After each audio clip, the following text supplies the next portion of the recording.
Bharat New Zealand మధ్య మూడో వన్డేకు indoor ఆతిథ్యం ఇవ్వబోతోంది. ఇండోర్లో రికార్డులు టీమిండియాకు ఫేవర్ గా ఉన్నాయి. ఈ వేదికలో ఆడిన ఒక్క వన్డేలో కూడా భారత్ ఓడిపోలేదు. 2006 నుంచి 2023 వరకు ఇండోర్లో టీమిండియా 7 వన్డేల్లో ఆడింది. ఆడిన 7 మ్యాచ్ల్లోనూ గెలిచింది. ఆస్ట్రేలియా, ఇంగ్లాండ్ పై 2 మ్యాచ్ల్లో విజయం సాధించింది. వెస్టిండీస్, సౌత్ ఆఫ్రికా, న్యూజిలాండ్ పై ఒక్కో మ్యాచ్లో గెలిచింది. ఇండోర్లో చివరిగా 2023లోని టీమిండియా మ్యాచ్లాడింది. 2023 జనవరిలో న్యూజిలాండ్ పై విశ్వరూపం చూపించింది. కివీస్ పై రోహిత్ శర్మ, శుభ్మన్ గిల్ సెంచరీలు సాధించారు. దీంతో భారత్ 9 వికెట్లకు 385 పరుగులు చేసింది. టార్గెట్ చేజ్ లో న్యూజిలాండ్ 295 పరుగులకు ఆలౌట్ అయింది. డెవాన్ కాన్వే 138 పరుగులతో టాప్ స్కోరర్ గా నిలిచాడు. కివీస్ తో మ్యాచ్ లో కుల్దీప్ యాదవ్, శార్దుల్ ఠాకూర్ 3 వికెట్ల చొప్పున తీశారు. 2023లోని ఆస్ట్రేలియాతో జరిగిన మ్యాచ్ లో భారత్ 5 వికెట్లకు 399 పరుగులు చేసింది. ఈ మ్యాచ్ లో శుభ్మన్ గిల్, శ్రేయస్ అయ్యర్ సెంచరీలు బాదారు. రాహుల్ హాఫ్ సెంచరీ కొట్టాడు. అయ్యర్ 105, గిల్ 104, రాహుల్ 52 పరుగులు సాధించారు. ఆ తర్వాత ఆసీస్ 217 పరుగులకే ఆలౌట్ అయింది.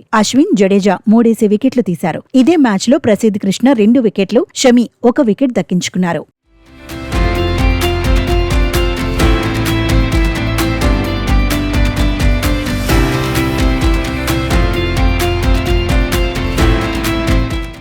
టీమిండియా కెప్టెన్ శుభ్మన్ గిల్, మాజీ కెప్టెన్ రోహిత్ శర్మకు ఇండోర్ బాగా అచ్చొచ్చింది. ఈ వేదికలో ఆడిన 2 మ్యాచ్ల్లోనూ శుభ్మన్ గిల్ సెంచరీలు కొట్టాడు. 2 మ్యాచ్ల్లో 108 యావరేజ్ తో 216 పరుగులు సాధించాడు. ఇండోర్లో రోహిత్ శర్మ 5 మ్యాచ్ల్లో బరిలో దిగాడు. 205 పరుగులు సాధించాడు. ఇందులో 1 సెంచరీ, 1 హాఫ్ సెంచరీ ఉంది. 41 యావరేజ్ తో రోహిత్ శర్మ పరుగులు సాధించాడు. ఇండోర్లో విరాట్ కోహ్లీకి పూర్ రికార్డే ఉంది. ఇక్కడ 4 మ్యాచ్ల్లో కోహ్లీ బరిలో దిగాడు. 99 పరుగులు మాత్రమే సాధించాడు. 1 హాఫ్ సెంచరీ కూడా కొట్టలేదు. యావరేజ్ 33 మాత్రమే. ఇండోర్లో ఆడిన 1 మ్యాచ్లో శ్రేయస్ సెంచరీ సాధించాడు. 105 పరుగులు చేశాడు. కేఎల్ రాహుల్ కూడా ఒక్కటే మ్యాచ్ ఆడాడు. 52 పరుగులు సాధించాడు. ఇండోర్లో Sehwag top scorer, double century సాధించాడు. 2 మ్యాచ్ల్లో కలిపి 220 పరుగులు చేశాడు. ఇండోర్లో డెవాన్ కాన్వే సెంచరీ కొట్టాడు. ఒకే మ్యాచ్లో 138 పరుగులు చేశాడు. ఇండోర్లో శ్రీశాంత్, జడేజా అత్యధికంగా 6 వికెట్లు దక్కించుకున్నారు. యువరాజ్ సింగ్, కుల్దీప్ యాదవ్ 3 వికెట్ల చొప్పున తీశారు.